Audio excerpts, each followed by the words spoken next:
Para conversar sobre esta resolución, quiero saludar a Tamara Tarasiuk. Ella es abogada senior para las Américas y representante de Venezuela en Human Rights Watch.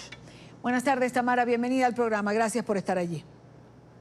Muchísimas gracias, Idania, por la invitación. Tamara, es la primera resolución sobre Venezuela en la historia del Consejo de los Derechos Humanos en la ONU. ¿Cuál es la trascendencia de esta decisión? Es una resolución histórica. Nosotros hemos estado tratando de impulsar que el tema de Venezuela se ponga en la agenda del Consejo de Derechos Humanos por muchísimo tiempo, y lo que esto demuestra es que el gobierno de Venezuela se está quedando solo. Durante muchísimo tiempo trataron de imponer en Ginebra una narrativa, una descripción de la realidad venezolana que no tiene ninguna relación con lo que realmente está ocurriendo en Venezuela, y el hecho de que hoy se votara esta resolución con 23 votos a favor y 7 en contra, lo que demuestra es que Venezuela se está quedando solo. Las antiguas tentativas de introducir el caso de Venezuela en la agenda del Consejo habían fracasado. ¿Qué cambió para que esta vez fuese diferente? Creo que son varios factores. Lo principal es que la situación en Venezuela está cada vez peor y hay una mayor conciencia de eso. Y lo que estamos viendo, que la consecuencia es en Naciones Unidas, que cuando Venezuela hace un tiempo trataba de imponer esa narrativa de una realidad que no existe, tenía el apoyo de decenas de países. Hace 2 años impulsaron un pronunciamiento conjunto donde más de 80 países adhirieron. Hoy son 7 los que votaron junto con Venezuela, 7 incluyendo Venezuela, y yo te diría que es un club de dictadores. Estamos hablando de gobiernos como China, Cuba, el Congo. No son gobiernos que uno quiere tener al lado cuando está hablando de derechos humanos. Ahora, ¿qué pasó con los aliados del régimen de Venezuela que usualmente votaban a favor? Por ejemplo, Ecuador votó a favor de la resolución en esta oportunidad. ¿Los apoyos del régimen están marcando una diferencia? Definitivamente, el caso de Ecuador es paradigmático. Durante los 10 años de Correa, Ecuador fue un aliado ciego de lo que decía y hacía el gobierno venezolano. Hoy, con Lenín Moreno, estamos viendo un cambio gradual en la política exterior que se nota en el apoyo a esta resolución, en comentarios claros y contundentes sobre las violaciones de derechos humanos en Nicaragua, por ejemplo.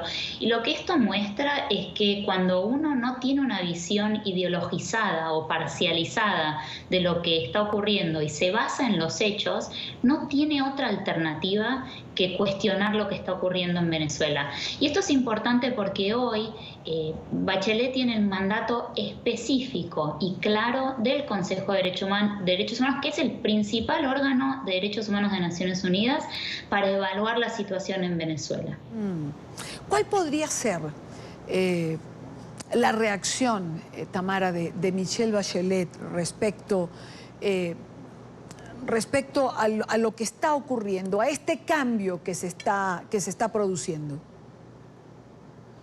Definitivamente tuvo una actitud un poco más cautelosa en sus puestos anteriores. Cuando hizo su discurso inaugural ahora en septiembre como alta comisionada, habló específicamente del tema de Venezuela, dijo que su oficina seguía recibiendo información sobre violaciones de derechos humanos, tanto vinculadas con derecho a la salud como violaciones a la libertad de expresión, casos de detenciones y de torturas. Eso marcó una agenda y le pidió al Consejo de Derechos Humanos que hiciera todo lo que estuviera a su alcance para abordar la situación en Venezuela. El Consejo hoy lo hizo, le dio un mandato específico para que siga monitoreando la situación de Venezuela, y la consecuencia es que no tiene alternativa. La alta comisionada hoy tiene un mandato para presentar un informe escrito el año que viene durante las sesiones de junio y para informar, actualizar sobre la información que tiene en las otras 2 sesiones del Consejo del año que viene, que son en marzo y en septiembre. Esto significa que, quiera o no, el tema de agenda va a estar en la agenda de la oficina de la alta comisionada, y tiene la oportunidad de seguir con el trabajo extraordinario que viene haciendo su oficina en el último tiempo. Esta resolución del Consejo de los Derechos Humanos se da horas después, Tamara, de que 6 países de América firmaran en el marco de la Asamblea General de la ONU una denuncia por delitos de lesa humanidad contra Nicolás Maduro frente a la Corte Penal Internacional. Sin duda la presión del régimen o la presión hacia el régimen está creciendo. Ayer escuchábamos, sin embargo, a un Maduro decir que Venezuela va a seguir resistiendo. ¿Hasta dónde puede soportar un país este tipo de presión internacional como se está presentando en este momento en relación a Venezuela? La presencia de Maduro ayer en Naciones Unidas fue un tanto tragicómica, ¿no? Lo veíamos a él hacer esos comentarios ante una sala semi vacía justamente después de que se hubiera enviado el caso de Venezuela a la Corte Penal Internacional, que fue una medida que no tiene precedente nunca en la historia de la Corte Penal Internacional. 6 gobiernos le pidieron a la Fiscalía de la Corte que investigue este caso. Estas 2 medidas, tanto la resolución en el Consejo de Derechos Humanos como la remisión del caso de Venezuela a la Corte Penal Internacional, son medidas de presión muy fuertes que tienen que seguir siendo acompañadas con otras medidas, como por ejemplo las sanciones dirigidas a funcionarios venezolanos que están implicados en corrupción y en violaciones de derechos humanos, y es esta combinación de factores la que está dejando al gobierno de Venezuela sin salida. Ahora, el Consejo le pide en esta resolución al gobierno de Venezuela que permita el ingreso de asistencia humanitaria para atender la crisis. ¿Cuál puede ser la respuesta de Nicolás Maduro? Su embajador ante el Consejo de Derechos Humanos condenó ya la resolución, la consideró el comienzo de una escalada intervencionista que no busca otra cosa que la caída de Maduro.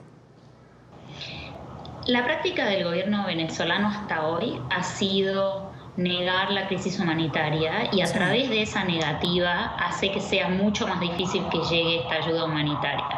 El hecho de que este pedido esté explícitamente en esta resolución lo que hace es dejar en evidencia que es el gobierno venezolano el que está poniendo frenos para que llegue la asistencia humanitaria.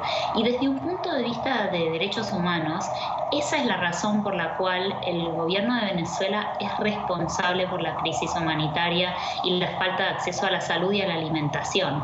Porque cualquier gobierno decente, ante una situación como la que vemos en Venezuela, donde hay un aumento en los índices de desnutrición, donde hay brotes de enfermedades prevenibles o que habían sido erradicadas en Venezuela. Ante esa situación, un gobierno decente lo que hace es pedir ayuda.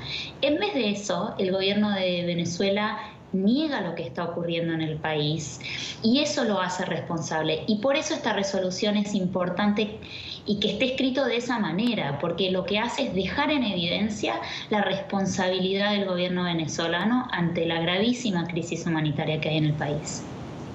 Tamara, ¿esto podría ser incluido de documentación de apoyo para las denuncias que hay ante la Corte Penal Internacional, por ejemplo, contra el régimen de Maduro? Las denuncias de la Corte Penal Internacional se enfocan en lo que sería la posible comisión de crímenes contra la humanidad. Hay quienes han argumentado que esto podría incluir la crisis humanitaria. La realidad es que en el derecho hay mucha discusión sobre qué constituye un crimen contra la humanidad. Definitivamente todo esto lo que hace es establecer la responsabilidad del gobierno de Maduro. Y yo creo que es importante no enfocarnos en los rótulos, en si eso no es un crimen contra la humanidad. Lo que no hay ninguna duda es que estamos ante gravísimas violaciones de derechos humanos. Esto deja en mayor evidencia la responsabilidad del gobierno venezolano y esta responsabilidad en algún momento va a ser llevada ante la justicia. Ahora, en algún momento va a ser llevado ante la justicia, pero ¿hasta dónde pueden ser efectivas estas resoluciones? Es decir, mientras ocurren, la gente sigue muriendo porque no tiene medicinas o sigue muriendo porque no tiene alimentos. Es indispensable que la presión internacional multilateral continúe, que continúe como está ocurriendo esta semana. Estos dos hechos históricos, como mencionabas, son una muy buena noticia que demuestra que el gobierno de Venezuela se está quedando solo y que se está quedando sin aire. Y eso es lo que hay que conseguir, que se termine de quedar sin aire, porque lo único que hacen hoy en día es aferrarse al poder. Y hay que mantener la presión, como te decía, a través de, por ejemplo, sanciones dirigidas a los funcionarios públicos. Hay que mantener el apoyo a los exiliados venezolanos y a la diáspora venezolana que huyen de la crisis en Venezuela y que no eligen estar donde están, pero no van a dejar de salir en la medida que la situación en Venezuela no cambie. Por eso es importantísimo acompañar estas medidas de apoyo a los venezolanos fuera de Venezuela con medidas de presión fuertísimas para que la situación dentro de Venezuela cambie. Quiero darte las gracias. Tamara Tarasiuk, abogada, investigadora para las Américas de Human Rights Watch. Gracias por acompañarnos, como siempre, en la tarde. Muchísimas gracias a ustedes.